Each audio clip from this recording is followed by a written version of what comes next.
Assalamualaikum warahmatullahi taala wabarakatuh dan selamat sejahtera. Okey, apa khabar murid-murid yang dikasihi sekalian? Okey, bersyukur kita kerana dapat kita menyambung pembelajaran kita untuk subjek reka bentuk teknologi untuk tahun 4.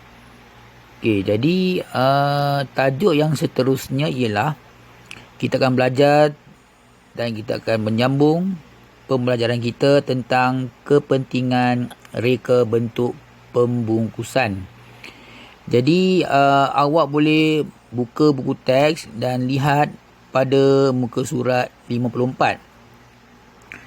Okey, jadi kalau awak perhatikan pembungkusan produk perlu direka mengikut kesesuaian dan keperluan produk. Okey, jadi terdapat 4 aspek ataupun ciri yang perlu kita fahami, okey, tentang reka bentuk pembungkusan. Okey, yang pertama ialah mengelakkan produk daripada tercemar. Okey, jadi bahan yang tercemar boleh menjejaskan kesihatan dan tidak dapat digunakan. Jadi kita kena tengok apakah bahan yang kita gunakan. Adakah dia memberikan keburukan ke, kebaikan ke? Jadi kita kena mengelakkan daripada menggunakan produk yang tercemar. Yang kedua, mengawal keselamatan produk, iaitu keselamatan produk dapat dipelihara daripada kerosakan dan kebocoran. Jadi kita naklah kan produk yang kita hasilkan tu tidak bocor kan. Jadi kita letakkan makanan ke minuman ke apa kan, jadi dia tak terbocor kan. Jadi kita kena mengambil tahu tentang mengawal keselamatan produk. Seterusnya, melindungi mutu dan fizikal, iaitu produk boleh bertahan lebih lama dan dalam keadaan yang baik.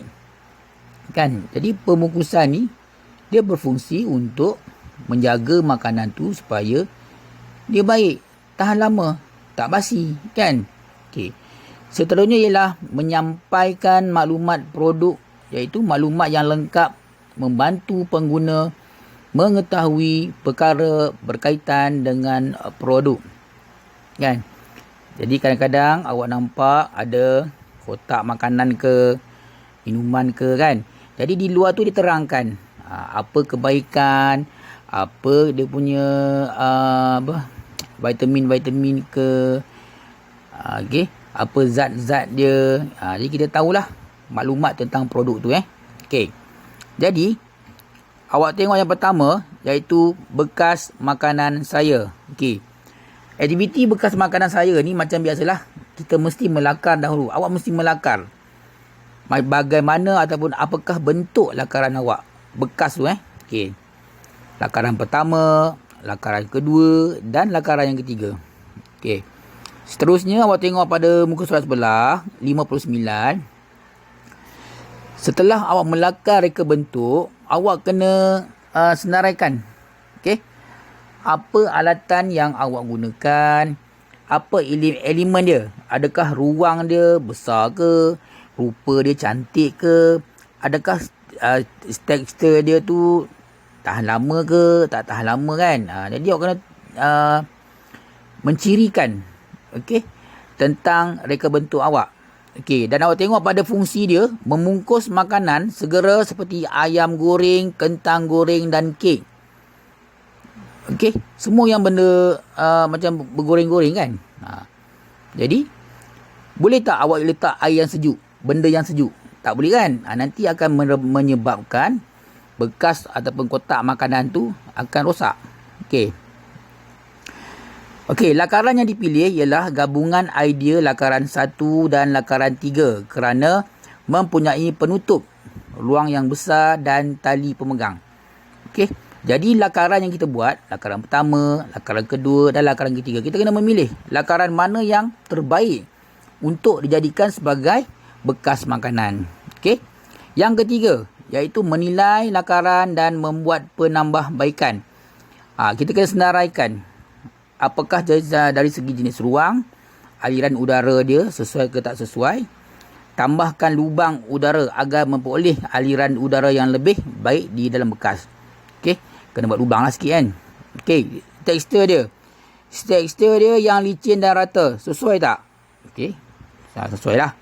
Dan yang ketiga, nilai. Satu warna sahaja. Tidak sesuai. Jadi kita kena tambahkan corak yang berwarna dan menarik di luar kotak supaya orang ataupun pengguna ataupun beli lebih tertarik untuk membeli makanan. Okey.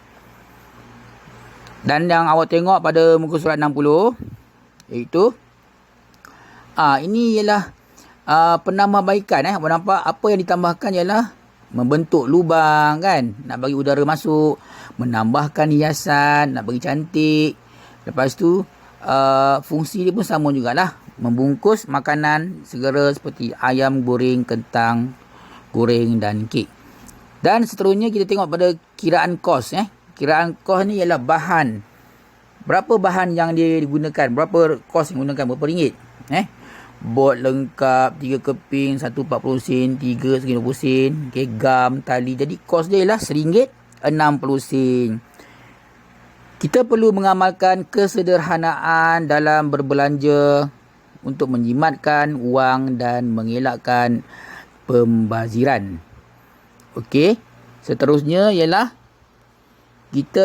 latihannya ialah kita menghasilkan reka bentuk produk. Okey, kalau perhatikan muka surat 61, itu ialah bahan-bahan yang digunakan untuk membuat produk awak. Yang iaitu kita akan buat kotak makanan. Jadi awak perhatikan muka surat 62, 63, okey. Okey, 62 dan 63. Okey, awak perhatikan langkah-langkah dia dan sebentar lagi kita akan mulalah membuat aktiviti menghasilkan iaitu pembungkusan yang terbaik. Okey.